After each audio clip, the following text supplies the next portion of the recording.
Gyokeres is already breaking records at Arsenal. The number 14 is back in business, but this time, he's Swedish, he's shredded, and unlike Tottenham, he's allergic to empty trophy cabinets. Look, before we get into the video, if you don't know me, my name is Jed.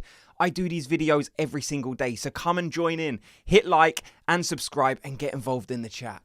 So I'm going to start this video with a quick question. Arsenal are playing Tottenham tomorrow, and this could be Arsenal's first chance to sign Gyokeres. And I genuinely want to know from you guys, would you start him straight away? My opinion is start him, but there is a bit of a discussion around this because it's kind of like, do you have to temper your expectations? If this guy starts and he doesn't score, is there unnecessary pressure on this guy straight away? Look, in my opinion, you've gone and bought the striker that you wanted. You identified the target. Look, he's the highest scorer through the whole of last season in the whole of the world, right? Basically in the top leagues.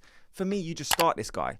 And by his demeanour, by the way that he represents himself, this is a guy that will relish the pressure. Like, I liked an interview he done. He said, would you rather score a last minute goal or be a hat-trick hero? And he said, I'd rather be a hat-trick hero. For me, that just means he stinks at goals. All he wants to do is score as many goals as possible. All this guy has on his mind is goals.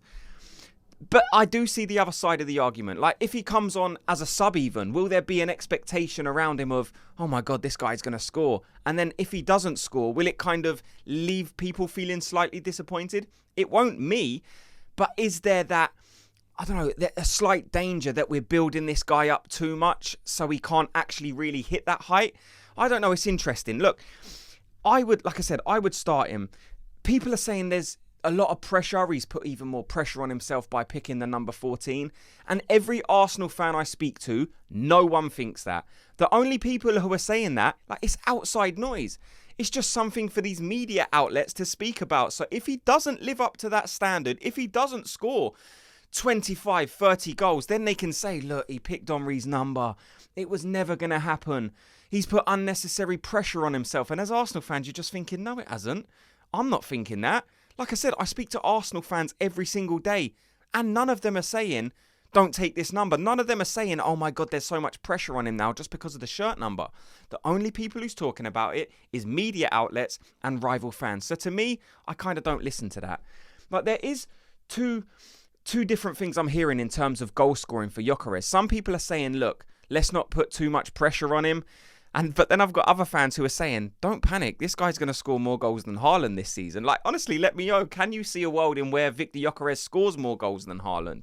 Like I said, we just need to be careful. Let's not build this guy up to a level that he can't reach in his first season. I genuinely believe this guy will score 30 goals in all competitions. But if he doesn't hit that, there needs to be like some level of reality. Like, let's not forget we employed a striker last season who scored 14 goals. Let that be the bar. If he gets above that, then brilliant. Then we can say, right, we've improved on last season. Like I said, I think he's going to score way more than that. But I just want to tell people or let people know my thought of, I don't want to build this guy up too much, just in case I'm expecting him to get to a level that he can't reach, because the rival fans and media outlets are ready to jump on this guy. This isn't just rival. Like, we know what the English media is like. They love to build a guy up, and we're seeing them build this guy up. Arsenal have completed the puzzle. This season, they have to win the league. 100%, they must win the league.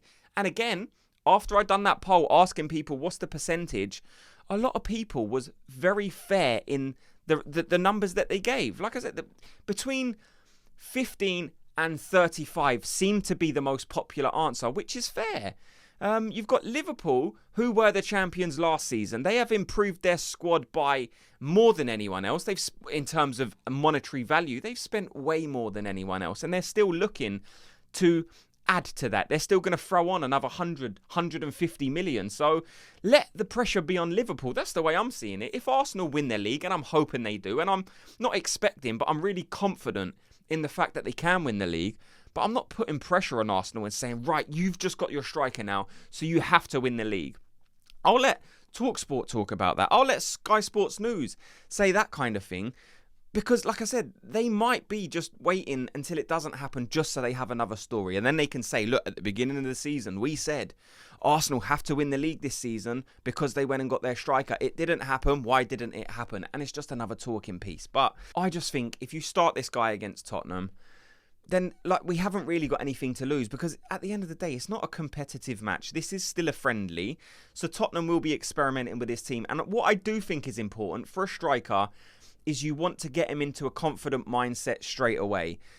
So that's the kind of the dilemma that Arteta will be wrestling with. Do I start him straight away, and then if he doesn't score, then maybe all of a sudden we've got a bit of a, we didn't score in his first game, so now he has to score in his next game, and then it kind of does build a level of pressure. But then again, like I said, if he does even use him as a sub, and he comes on as a sub, then he doesn't score. Then will people be saying, look, he's made his first appearance, he hasn't scored yet, now in the next game he has to score.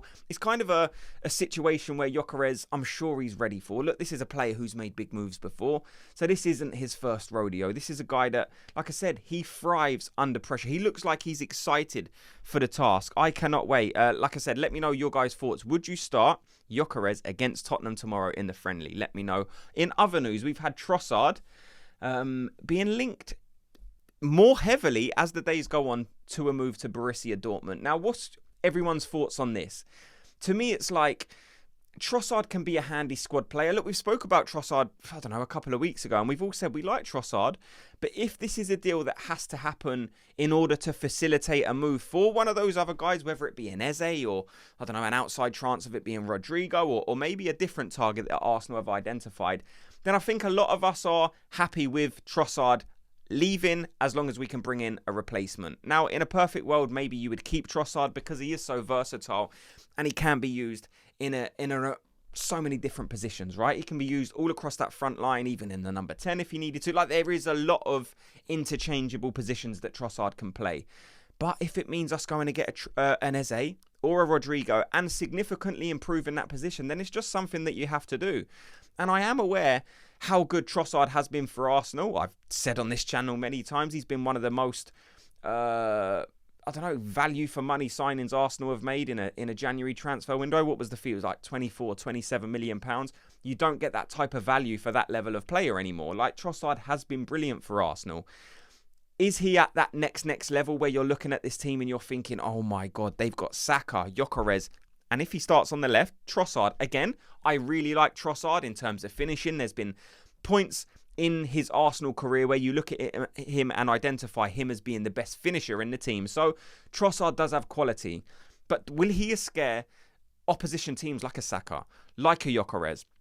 And we need players who are the difference maker. Eze, I think, is a real dynamic player who can be the difference maker. Gyökeres the same, Saka the same. We've seen countless times last season where defences are identifying Saka and they're putting 2 or 3 men on him. They will do the same with Gyökeres this season. They will have to leave 2 or 3 men on him.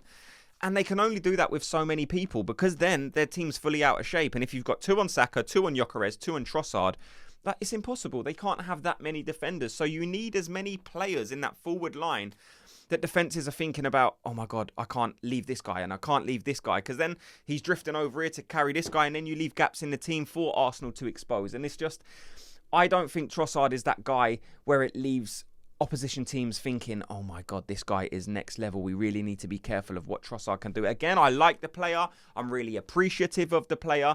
But if Trossard has to make the move to Dortmund for Arsenal to bring in that next level guy, then I'm okay with it. And I would say to Trossard, thank you very much. I really appreciate everything you've done. I really like you as a player. But if this is the time that you have to leave in order for us to bring someone else in, then so be it. Let me know your thoughts on everything you've heard in this video. Are you expecting Gyökeres to start against Tottenham? And would you be happy if Trossard goes to Dortmund if it means bringing in the guy? Like I said, thanks for watching. If you could do me a favour, hit like and subscribe, and I'll speak to you all in tomorrow's video. Gooners, have a good day.